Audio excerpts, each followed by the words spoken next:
وَاعْبُدُوا اللَّهَ وَلَا تُشْرِكُوا بِهِ شَيْئًا وَبِالْوَالِدَيْنِ إِحْسَانًا وَبِذِي الْقُرْبَى وَالْيَتَامَى وَالْمَسَاكِينِ وَالْجَارِ ذِي الْقُرْبَى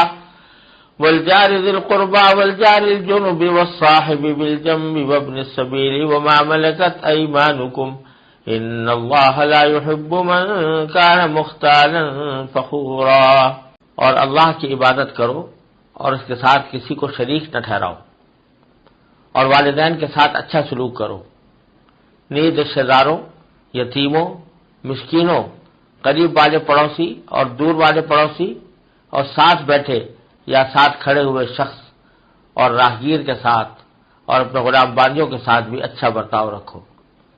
بے شک اللہ کسی اترانے والے شیخی باز کو پسند نہیں کرتا۔ یہ آیت سورہ نساء کی آیت ہے اور آیت نمبر 35 ہے، اور اس کے اندر اللہ تبارک و تعالی نے حقوق العباد سے متعلق کچھ احکام خاص طور پر بیان فرمائے ہیں۔ اب تک سورہ نساء میں آپ دیکھتے آئے ہیں کہ اس صورت میں حقوق العباد کا زیادہ اہتمام کیا گیا ہے۔ شروع صورت سے یہاں تک عام انسانی حقوق کی اہمیت کا اجمالی تذکرہ فرمانے کے بعد یتیموں اور عورتوں کے حقوق کا اہتمام اور ان میں کوتاہی پر سزا، وعید، اور اس دنیا میں جو ان کی دو صنف ضعیف یعنی بچوں اور عورتوں کے ساتھ ظلم روا رکھا گیا اور ظالمانہ رسمیں اختیار کی گئیں، ان کی اصلاح کا ذکر آیا۔ پھر وراثت کے حقوق کا بیان آیا۔ اس کے بعد والدین اور دوسرے رشتہ داروں اور تعلقداروں اور پڑوسیوں اور عام انسانوں کے حقوق کا تفصیلی بیان اس آیت میں اللہ تبارک و تعالی نے فرمایا ہے۔ اور چونکہ یہ بندوں کے حقوق بھی صحیح طریقے پر اسی وقت کوئی شخص ادا کر سکتا ہے جبکہ اس کو اللہ تعالی اور رسول کریم صلی اللہ علیہ وسلم قیامت کے اوپر صحیح عقیدہ ہو، کیونکہ جس کو اللہ پر ایمان ہی نہیں یا جس کو اس بات کا کی فکر نہیں ہے کہ کسی دن اللہ تبارک و تعالی کے سامنے جا کر جواب دہ ہونا ہے، تو وہ بندوں کے ساتھ بھی اپنے معاملات کو درست رکھنے کی فکر نہیں کرتا، حقوق العباد بھی ظاہر کرتا ہے۔ اس واسطے اس تمام حقوق العباد کے بیان کو شروع کیا ہے اللہ تبارک و تعالی نے اپنی بندگی کے حکم سے۔ چنانچہ فرمایا وَاعْبُدُوا اللَّهَ وَلَا تُشْرِكُوا بِهِ شَيْئًا، اللہ کی عبادت کرو اور اس کے ساتھ کسی کو شریک نہ ٹھہراؤ، کیونکہ اگر اللہ تبارک و تعالی کی عبادت نہیں کرنی، توحید پر ایمان نہیں، تو پھر صحیح معنی میں تم دوسروں کے حقوق بھی ادا نہیں کر سکتے۔ اور اللہ تبارک و تعالی کی عبادت میں دونوں باتیں داخل ہیں، ایک تو ٹھیٹ عبادت والے اعمال جیسے نماز، روزہ وغیرہ، اور اسی کے مفہوم میں اس عام مفہوم میں اطاعت بھی داخل ہے، یعنی اللہ تبارک و تعالی کے ہر حکم کو ماننا، ہر حکم کو تسلیم کرنا اور اس کے اوپر عمل کرنے کا اہتمام کرنا۔ اس کے بعد اس بنیادی بات کو بیان کرنے کے بعد کہ اللہ کی بندگی کرو، اللہ کی عبادت کرو اور اس کے ساتھ کسی کو شریک نہ ٹھہراؤ، پھر حکم دیا وَبِالْوَالِدَيْنِ إِحْسَانًا کہ والدین کے ساتھ حسن سلوک کرو۔ اللہ تبارک و تعالیٰ کے بعد دنیا میں، اللہ اور اس کے رسول صلی اللہ علیہ وسلم کے بعد دنیا میں سب سے زیادہ حق انسان پر اس کے والدین کا ہوتا ہے، اور اسی لیے اللہ تبارک و تعالیٰ نے جگہ جگہ والدین کے ساتھ حسن سلوک کا حکم دیا ہے، اور والدین کے ساتھ حسن سلوک کی بڑی فضیلت بیان فرمائی گئی ہے۔ یہاں تک بعض روایتوں میں آیا ہے کہ نبی کریم صلی اللہ علیہ وسلم نے ارشاد فرمایا کہ اپنے ماں باپ پر محبت کی ایک نگاہ ڈالنے پر بھی اللہ تبارک و تعالی حج اور عمرے کا ثواب عطا فرماتے ہیں۔ اس لیے اللہ تبارک و تعالی کے حقوق کے بعد بندوں کے حقوق میں سب سے زیادہ مقدم حق والدین کا ہے، اور والدین کے ساتھ حسن سلوک کا اسی وجہ سے اہتمام کیا گیا ہے۔ اور اللہ تبارک و تعالی کا یہ فضل و کرم ہے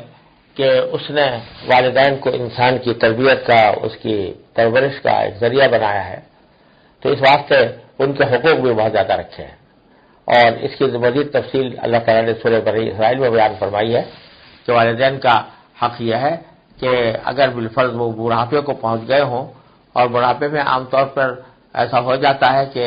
باتیں ان سے ایسی سرزد ہوتی ہیں جو بچوں کو، ان کے بیٹوں کو ناگوار ہوتی ہیں، لیکن قرآن کریم نے فرمایا فَلَا تَقُل لَّهُمَا أُفٍّ وَلَا تَنْهَرْهُمَا، نہ ان کو اف کہنا، نہ ان کو کبھی جھڑکنا، وَقُل لَّهُمَا قَوْلًا كَرِيمًا، اور ان کے ساتھ جب بھی بات کرو کہ نرمی کے ساتھ عزت والی بات کرو، ان کا احترام کی بات کرو، اور وخفض لہما جناح الذل، اور اپنے آپ کو ان کے آگے ذلیل کر ڈالو اور ان کے اوپر رحم کرو اور ترس کھاؤ، وخفض لہما جناح الذل من الرحمہ، اور یہ دعا بھی کیا کرو کہ رب رحمہما کما ربیانی صغیرا، کہ پروردگار ان کے اوپر رحم فرمائیے جیسے کہ ان دونوں نے ہماری تربیت کی، یعنی ہماری پرورش کی جبکہ ہم چھوٹے تھے۔ یہ احکام جو عطا فرمائے گئے ہیں والدین کے ساتھ حسن سلوک کے، یہ سب سے زیادہ اہم فریضہ ہے جو انسان کے اوپر حقوق العباد کے سلسلے میں عائد ہوتا ہے۔ یہاں یہ بھی عرض کر دوں کہ بعض اوقات کسی شخص کے والدین کا انتقال ہو جاتا ہے تو پھر اس کو حسرت ہوتی ہے کہ اب میں اپنے والدین کی خدمت سے محروم ہو گیا، یا کہیں انسان کسی دور جگہ پر رہتا ہے جہاں اس کے والدین اس کے پاس موجود نہیں ہیں، کسی مجبوری کے تحت وہ ان سے دور رہنے پر مجبور ہے، تو براہ راست خدمت کا موقع اس کو نہیں ملتا۔ تو ایسی صورت میں والدین کی ایک بہت بڑی خدمت یہ ہے جو انسان ہر وقت کر سکتا ہے، یعنی ان کے قریب رہتے ہوئے بھی، ان سے دور رہتے ہوئے بھی، ان کی حیات میں بھی، ان کی مرنے کے بعد بھی، وہ یہ کہ ان کو اصحال ثواب کریں، ان کے حق میں دعائے مغفرت کریں، اگر زندہ ہیں تو دعائے مغفرت کے ساتھ ساتھ ان کے لیے صحت و عافیت کی دعا کریں، خوشحالی کی دعا کریں، اور اگر دنیا سے رخصت ہو چکے ہیں تو ان کے لیے مغفرت کی دعا کریں، اصحال ثواب کریں، کچھ عبادت کر کے ان کو اس کا ثواب پہنچانے کے لیے اللہ تعالیٰ سے دعا کریں، تو یہ بھی والدین کے ساتھ حسن سلوک میں داخل ہے۔ پھر آگے فرمایا وبذی القربیٰ، اور قرابت والوں کے ساتھ، یعنی رشتہ داروں کے ساتھ، وہ رشتہ دار جو جن کے ساتھ کوئی قرابت کا تعلق ہے ان کا حق ادا کرو۔ اس ذی القربیٰ کے حکم میں سارے رشتہ دار داخل ہو گئے، جس میں وہ رشتہ دار بھی ہے جو براہ راست جن کے ساتھ ہر وقت اٹھنا بیٹھنا ہے، اور وہ رشتہ دار بھی ہیں کہ جو والد کے واسطے سے رشتہ دار بنے ہیں، مثلا والد کے بھائی ہیں، چچا ہے، ہمارے چچا ہے یا پھوپھی ہے، یہ والد کے واسطے سے ہمارے رشتہ دار ہیں، یا والدہ کے واسطے سے رشتہ دار ہوں جیسے کہ ہمارے ماموں یا ہماری خالہ، یہ براہ راست تو رشتہ دار نہیں تھی لیکن ماں کے واسطے سے رشتہ دار بنی، وہ جس قسم کی بھی رشتہ داری ہو ان سب کا اللہ تعالی نے حق رکھا ہے کہ اس قرابت کا حق ادا کیا جائے، یعنی جب کبھی موقع ہو تو ان کے خبرگیری بھی کی جائے، ان کے ساتھ میل جول بھی رکھا جائے، اور ساتھ ساتھ یہ کہ ان کے دکھ درد میں بھی انسان شریک رہے، اگر ان کو کوئی تکلیف پہنچی ہے تو اس تکلیف کے ازالے کی فکر کرے، یہ ساری باتیں ذوی القربیٰ کے حقوق میں داخل ہیں۔ پھر فرمایا والیتامى، یتیموں کے ساتھ بھی حسن سلوک کرو۔ یتیموں کا ذکر پیچھے بھی آ چکا ہے اور اس کے بارے میں اللہ تعالیٰ نے خصوصی احکام دیے ہیں، اور جو یتیم ہمارے پرورش میں نہیں ہیں، ہم اس کے کفیل نہیں ہیں، ان یتیموں کے لیے بھی اللہ تعالیٰ نے حکم دیا ہے کہ ان کے ساتھ شفقت کا، محبت کا معاملہ کرو، کوئی ایسا کام نہ کرو جس سے ان کا دل دکھے، کوئی ایسی بات ان سے نہ کہو جس سے ان کا دل دکھے، بلکہ ان کے ساتھ حسن سلوک کا اہتمام کرو۔ والمساکین، اور فقیر لوگوں کے ساتھ۔ پھر آگے اللہ تبارک و تعالیٰ نے پڑوسیوں کا ذکر کیا ہے، اور پڑوسیوں کی 3 قسمیں بیان فرمائی ہیں۔ ایک کو بالجار ذی القربیٰ کہا ہے، دوسرے کو بالجار الجنب، اور تیسرے کو والصاحب بالجنب۔ تینوں کو پڑوسی سے تعبیر کیا جا سکتا ہے، لیکن پہلی قسم جو ہے الجار ذی القربیٰ، اس کے معنی یہ ہے کہ ایک پڑوسی ایسا ہے کہ جو پڑوسی بھی ہے اور رشتہ دار بھی ہے، تو اس کے 2 حق ہو گئے، ایک رشتہ داری کی وجہ سے اور ایک پڑوسی ہونے کی وجہ سے، اس کا ڈبل حق ہو گیا۔ تو وہ سب سے پڑوسیوں میں سب سے مقدم وہ ہے کہ جو پڑوسی بھی ہو اور ساتھ ساتھ رشتہ دار بھی ہو۔ پھر دوسرا فرمایا والجار الجنب، یعنی وہ پڑوسی جو ذرا دور کا ہو، اور مطلب یہ کہ اس کا مکان ضرور بے شک قریب ہے لیکن اس کے اندر صرف یہ بات ہے کہ وہ پڑوسی ہے اور رشتہ دار کا کوئی تعلق اس سے نہیں ہے۔ ایک تفسیر تو اس کی یہ ہے کہ الجار ذی القربیٰ سے مراد ہے وہ پڑوسی جو ساتھ ساتھ رشتہ دار بھی ہو، اور الجار الجنب سے مراد ہے وہ پڑوسی جو رشتہ دار نہ ہو، صرف پڑوسی ہو۔ اور بعض حضرات نے اس کی تفسیر یہ کی ہے کہ الجار ذی القربیٰ سے معنی قریب والا پڑوسی، یعنی جو جس کا گھر دروازہ بالکل دروازے سے ہمارے دروازے سے ملا ہوا ہو، اور جانب الجنوب وہ ہے کہ جو جس کا دروازہ بالکل ملا ہوا تو نہیں ہے، ایک آدھ گھر بیچ میں فاصلہ ہے لیکن ہے پڑوسی، تو اس کو بھی اللہ تعالیٰ نے حق میں شامل فرمایا ہے۔ بہرحال چاہے یہ مراد ہو یا وہ مراد ہو، دونوں صورتوں میں ان کے حقوق بڑے اہم ہیں، اور پڑوسیوں کے ساتھ حسن سلوک کا خصوصی حکم دیا گیا ہے۔ اور ایک حدیث میں رسول کریم صلی اللہ علیہ وسلم کا یہ ارشاد مروی ہے کہ آپ نے فرمایا کہ جبریل علیہ الصلوۃ والسلام مجھے مسلسل پڑوسی کے حق کا اہتمام کرنے کی تاکید کرتے رہے، یہاں تک کہ مجھے اندیشہ ہوا کہ شاید یہ پڑوسی کو وارث بھی قرار دے دیں گے، وارثوں میں شامل کر لیں گے پڑوسی کو، تو اس لیے اتنا پڑوسیوں کا حق ہے۔ اور پڑوسیوں کے حقوق میں یہ داخل ہے کہ ان کی خبر گیری کی جائے، ان کے ساتھ حسن سلوک کیا جائے، ان کے ساتھ اٹھنا بیٹھنے کی ضرورت پیش آئے تو اس سے پرہیز نہ کیا جائے، اور پڑوسیوں کے حالات کا جائزہ لیتے ہوئے اگر ان کو کوئی تکلیف درپیش ہے تو تکلیف کا ازالہ کرنے کی کوشش کی جائے۔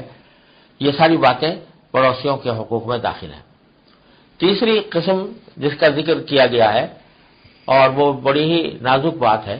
اس کو قرار دیا ہے صاحب بالجنب، یعنی عارضی پڑوسی۔ عارضی پڑوسی کا مطلب یہ ہے کہ وہ شخص ہے جو عارضی طور پر تھوڑی دیر کے لیے ساتھی بن گیا، مثلا سفر کے دوران آپ کے ساتھ بیٹھا ہو یا کھڑا ہو، یا کسی مجلس یا کسی لائن میں لگے ہوئے اپنے پاس ہو، وہ بھی ایک طرح کا پڑوسی ہے۔ یا ایک ہوٹل میں آپ قیام پذیر ہیں اور آپ کے کمرے کے ساتھ دوسرا کمرہ میں کوئی دوسرا آدمی ٹھہرا ہوا ہے، وہ پڑوسی ہے، تو وہ صاحب الجنب بھی، اس کے ساتھ بھی اچھے برتاؤ کی تاکید فرمائی گئی ہے۔ اور یہ فرمایا گیا ہے کہ اگرچہ اس کا تمہارے ساتھ رابطہ بہت تھوڑا سا ہے، تھوڑی دیر کا ہے، جب تک سفر ہے جب تک ساتھ ہے، سفر ہونے کے بعد جدا ہو جائیں گے، لیکن اس سفر کے تھوڑے سے ساتھ کے اندر بھی تمہارا اس کے ساتھ سلوک ایسا ہونا چاہیے کہ وہ اس کے دل پر ایک نقش چھوڑ کر جائے۔ ایسا نہ ہو کہ یہ سوچ کر کہ تھوڑی دیر بعد تم جدا ہونے والے ہیں، اگر ان کو چاہے تھوڑی تکلیف پہنچا دے تو کچھ ہو جائے گا نہیں، یہ خیال بڑا غلط ہے اور یہ غیر انسانی خیال ہے، بلکہ اس کے ساتھ تھوڑی دیر کے لیے بھی جو شخص ساتھ ہو رہا ہے تو اس کی بھی سہولت کا راحت کا اہتمام کرنا چاہیے۔ اسی میں یہ بات بھی داخل ہے کہ جیسے اگر ہم کسی بس میں یا کسی ٹرین میں، ریل گاڑی میں سفر کر رہے ہوں اور وہاں پر ہمیں ایک آدمی کو بیٹھنے کی اجازت ہے، تو اگر ہم اس میں زیادہ جگہ گھیر کر اور خود اپنے لیے زیادہ جگہ حاصل کر لیں اور جس کا حق تھا بیٹھنے کا اس کا حق مار لیں، یہ بھی صاحب بالجنب کے حقوق کے خلاف ہے، جیسا کہ بکثرت لوگ کرتے ہیں کہ خاص طور سے بسوں کے اندر اور ٹرینوں کے اندر زیادہ جگہ گھیر کر وہاں پر اس کو اپنا بستر بچھا دیتے ہیں، اور جو دوسرا آدمی بیٹھنا چاہتا ہے اس کو بیٹھنے کی بھی جگہ نہیں ملتی، تو یہ بات اس شریعت کے خلاف ہے اور صاحب بالجنب کے حقوق کی اس میں پامالی ہوتی ہے، اس سے احتراز کرنا چاہیے۔ ہاں اگر اتنی جگہ ہے کہ اس کو بھی اپنے بیٹھنے کی جگہ مل جائے اور پھر اس کے ساتھ ہم تھوڑا سا کشادہ ہو کر کھل کر بیٹھ جائیں تو پھر بے شک ایسا کرنے میں کوئی مذاقہ نہیں ہے، لیکن جبکہ اس کو تو بیٹھنے تک کی جگہ میسر نہیں اور آپ نے اپنے لیے لیٹنے کی جگہ بنا لی، تو یہ ایسی جگہوں پر کرنا درست نہیں ہے جہاں سیٹیں باقاعدہ لیٹنے کے لیے ریزرو نہیں کی جاتی۔ تو صاحب بالجنب کے حقوق کا بھی قرآن کریم نے بڑا اہتمام فرمایا، اور پھر اس سے بھی آگے بڑھ کر فرمایا وابن السبیل، راہگیر، مسافر،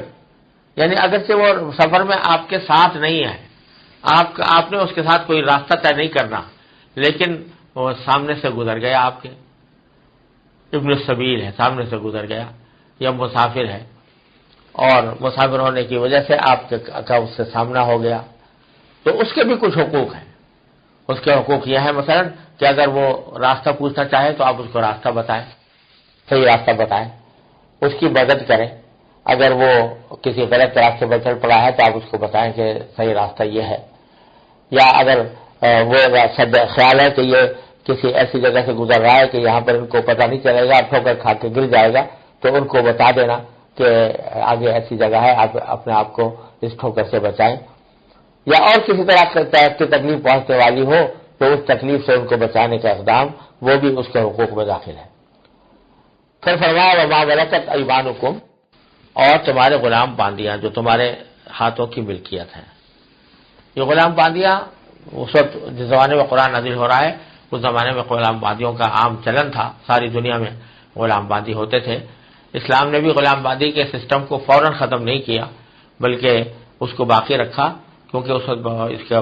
ختم کرنا ممکن نہیں تھا، لیکن اس میں اصلاحات ایسی کی ہیں کہ جس کے نتیجے میں وہ غلام باندی کا رشتہ بھی ایک بھائی چارہ بن گیا۔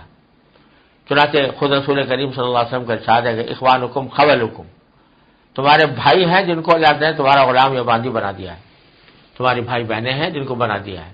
جعلہم اللہ تحت ایدیکم، اللہ تعالیٰ نے ان کو تمہارے ہاتھوں کے نیچے رکھا ہے۔ فاطعموہم مما تطعمون والبسوہم مما تلبسون، جیسا تم کھاتے ہو ویسا ہی ان کو کھلاؤ، جیسا تم پہنتے ہو ویسا ہی ان کو بھی پہناؤ،